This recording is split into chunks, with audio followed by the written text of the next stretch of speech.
Life can be a challenge. Life can seem impossible. It's never easy when so much is on the line. Hey, how's it going, guys? It is I, the real Randy Chavez, coming at you today with, what was that? Donna Summer from Pokémon the movie 2000. Hell yeah. Right now we have what I wanted to do. There is some sales data to go over, but there's so much news with Trophy Kangaskhan. This is a preview to what I'm going to do on February 6th, when I'm going to upload that video of the actual PSA 10 that I get. A few months ago, in 2020, Gary Vaynerchuk posted a photo, finally, of proof that he listened to his followers and started investing in Pokemon cards. And he said, for those of you who said we're going to be late to the game, and then he holds up a first edition PSA 10 Charizard, and he says, we've been here. And he does that like such a boss. Like, it's so gangster. It's like, oh, that's so bad. So boss. Anyway, new post from Gary Vaynerchuk one day ago. And again, for those of you that don't know who he is, he's an entrepreneur that specializes in attention.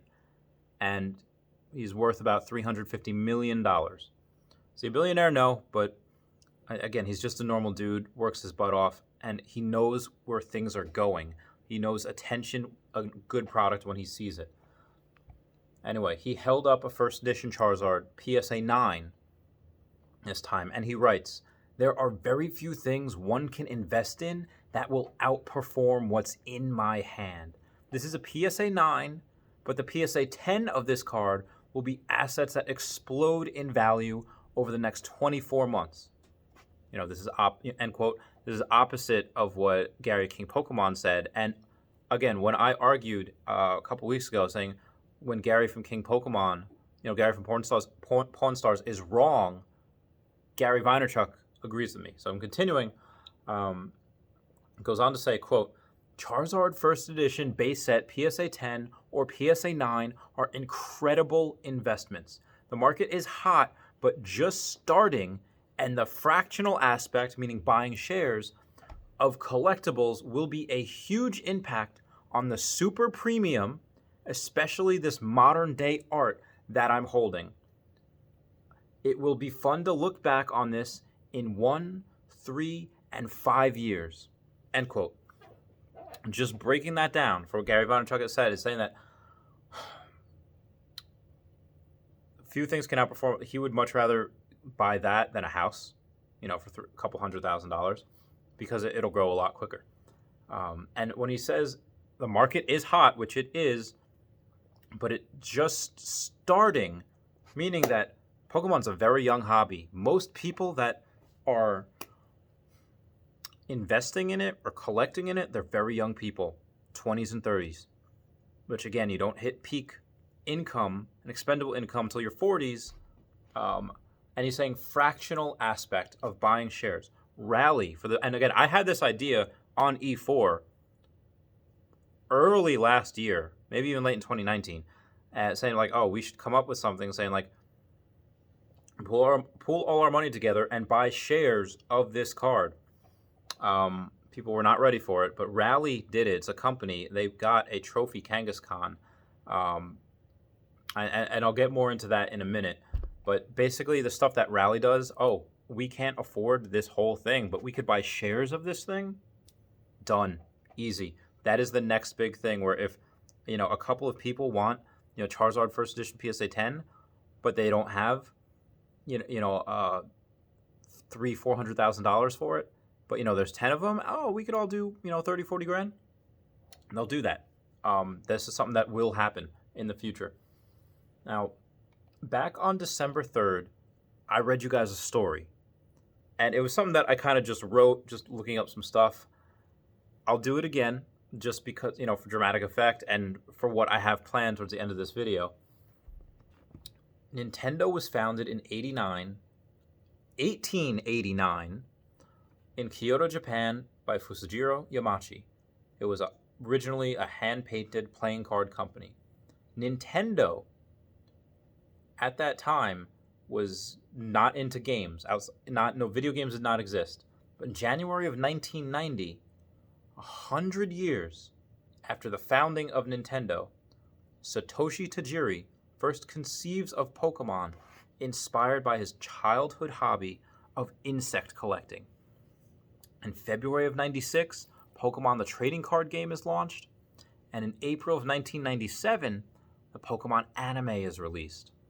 By May of 1998, the Trophy Kangaskhan is awarded to the parent-child teams that have won a certain amount of victories in that tournament. Only time you could get it. It was never released in English. In January of 1999, WotC, or Wizards of the Coast, released their version of the cards in North America. The vice president had said, "We believe in the invasion of the TCG, or trading card game, into North America, and it will be a tremendous success." In January of 2016, fast forwarding the clocks a couple decades, Pokemon TCG celebrated its 20th anniversary with its strongest retail year to date, with a truly epic crossover of the Mario Pikachu and Luigi Pikachu artworks. Full artworks and non-full artworks. Then in July of 2016, a few months after that, Pokemon Go is released, and it made $1 billion its first year. And in May of 2019, Detective Pikachu was released, grossing $430 million worldwide. In November of that same year, Pokemon is deemed the highest grossing media franchise of all time by Business Insider. In August of 2020, me, the real Randy Chavez, bought a Trophy Kangaskhan, PSA 10, for a record price point of $80,000. No one had ever seen that before for this card. People were calling me crazy. They were saying how stupid I was, and I'm going to lose all my money, and it's way too much for that card. People that didn't understand. In 27 October, again, of that same year, 2 Trophy Kangaskhan sold for $150,100 and $150,000, respectively. In December of 2020, offers to buy at Trophy Kangaskhan PSA 10 for $200,000 are declined. On this date, I said on December 3rd, again, when I'm reading you that story, I said that the next sale of this card would probably be $250,000. Because at that time, Trophy Kangaskhan's were listed on eBay for three prices. SM Pratt, the Prince of Pokemon, had his listed at $500,000 or best offer. AC_Pokemon from eBay had theirs listed for $300,000 or best offer. The lowest one was Poké_Chaos, which had theirs listed for $263,000 or best offer. That particular seller only had one picture for their card. Now, over the last couple of months, again, this was December 3rd of 2020, it is now January 26th as of the making of this video, 2021, where SM Pratt's price is still the same, $500,000 or best offer. He's the one, the Prince of Pokemon, that declined the $200,000 offer and other offers we might not know about. AC_Pokemon raised their price from $300,000 or best offer to $350,000 or best offer. Poké_Chaos had raised theirs the most, going from $263,000 or best offer to $341,775 or best offer. This is an increase of almost $80,000. Just be advised, the increase was as much as I paid for my whole one. Now, I don't think they would take $263,000 anymore. If they would, they wouldn't have raised the prices so much. If someone offers that to them, they will most likely not take it. Meaning, my original prediction, where the next one sold for $250,000, was wrong. Most likely. Again, we don't know until one actually sells. Mine, I said at that time, $250,000, I would be hard, but I would say no. Now, $350,000. Absolutely decline. Absolutely. It's not even a hard decision. It's not even a hard choice. $350,000? No. Absolutely not. Now, again, Rally has theirs valued at $170,000, but they don't know that SM Pratt declined $200,000 for his. So I've messaged them about buying shares from other people, but they have yet to respond.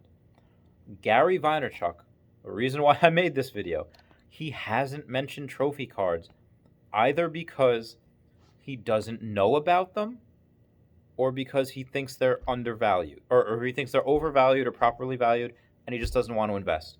Most likely, it's because he doesn't know about them. There's no way that he thinks that these insanely rare cards are overvalued or properly rated. That's just my 10 cents. Getting into Pokemon sales data, we had a big dip for Lugia, first edition PSA 8 from Neo Genesis. Originally, and a bunch of these already are on PWCC auction for like $1,800 to $2,000 right now, and it's got a few days left. But this one sold for $1,951. And there's not a ton to go over. That's why I did that whole thing in the beginning. Gym Challenge, Lieutenant Surge's Raichu, first edition PSA 10, sold for $880 from TCA Gaming. That is a record price point. Mine is $850, your best offer. That will be bought within the next couple days. I guarantee it. Blaine's Charizard, first edition BGS 9, with no subgrades on it. So I had to look, see how it got a 9. The front looks good. The centering looked good. The edging, the edgeware and whitening did not look good. I would have given this card an 8, but it was a BGS 9, sold for $1,401. If it was a PSA 9, that would be a steal, but because it would most likely cost a PSA 8, might have been overpaid. Again, you're paying at that point for the label. Top Sun, we have a Venusaur Blueback PSA 10, sold for $921. Why I bring this up, I don't normally go over Top Suns. I will start to, because I have a couple. One of them being an Arcanine from 1995, the Blueback PSA 10. Someone offered me $750 for it. I countered like $1,100. I'll keep you guys posted. Gold Stars, we had a Gyarados PSA 9 for $1,739, and a Mew Gold Star PSA 9 for $1,425. Base set, we had a Charizard first edition PSA 8 sold for $21,000. I remember when the 7s were speculated to go that high. And again, they will in the future. It's just right now that's what it is based on the supply and demand. From Rocket Set, we had a Dark Charizard first edition PSA 9 sold for $2,000. Not a record price point because we had those go higher originally, but these had dipped as low as to like almost, it didn't go below 1,000, but it got pretty close. And I'm seeing a large rally. It's the 25th anniversary. I feel like most of these cards are undervalued. Very, very undervalued. Especially Charizard and Lugia. Jungle Set. We had a pre-release Clefable PSA 6. Sold for $405. I have mine as a 7. I had an 8 that I sold. 7 I'm going to put up for like $800 or best offer. See where it goes. Neo Discovery. Yamna. First edition BGS 9.5. How it got the 9.5 was because the corners were a 9. But everything else was a 9.5. Even still, Yamna BGS 9.5. The 10s are so stupid hard to grade. This only got $898. That is a steal. Very undervalued. Fossil Set. We have Kabutops. First edition. PSA 10. Sold for $1,050. I told you guys, Hitmonlee and Kabutops were flirting with that price point. Kabutops got it. Kabutops did it first. $1,050. All right, I love you guys. Please comment, like, and subscribe. Comments are good for the YouTube algorithm. Smash that like button. I love you all. Class dismissed. Bye. Meow.